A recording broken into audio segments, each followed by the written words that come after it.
We're going to explain how to save only one sheet from an Excel workbook. This is handy if you've got a massive spreadsheet and only need a portion of it, or if you want to share specific data without revealing everything else.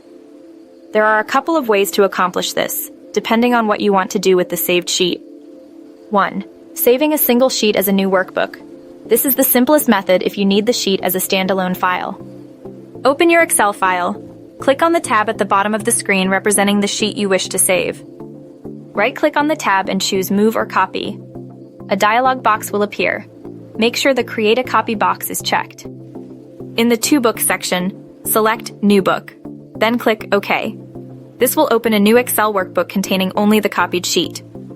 You can now save this new workbook with a different name. Remember to save it as an Excel file, .xlsx or .xls. 2. Saving a single sheet as a CSV file. If you only need the data and don't need the fancy formatting of Excel, saving as a CSV, comma-separated values file is an excellent option.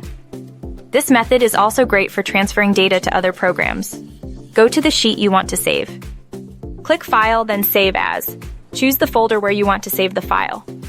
From the Save As Type drop-down menu, select CSV, comma delimited, .csv. Click Save. Now you've got a plain text file containing your data. Note that some formatting might be lost during this process. 3. Copying and pasting into a new workbook.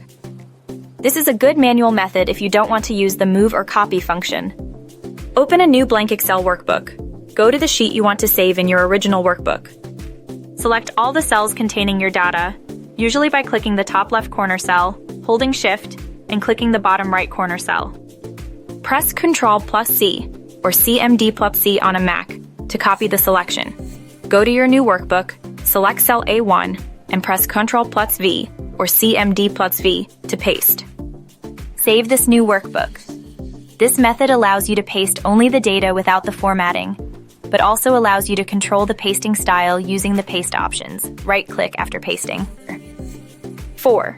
Using VBA for advanced users.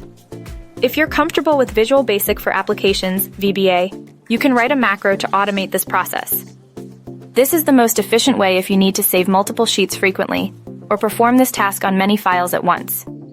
But writing a VBA macro requires programming knowledge and is outside the scope of this simple explanation. There are many online resources available for learning VBA if you're interested. This involves opening the VBA editor, Alt plus F11, creating a new module and writing a code to copy the sheet and save it as a new workbook. This process is slightly more technical and requires programming knowledge. Remember to choose the method that best suits your needs and technical abilities. Saving a single sheet from an Excel workbook is a simple process, and these methods give you flexibility depending on the situation. Let me know in the comments if you have any questions.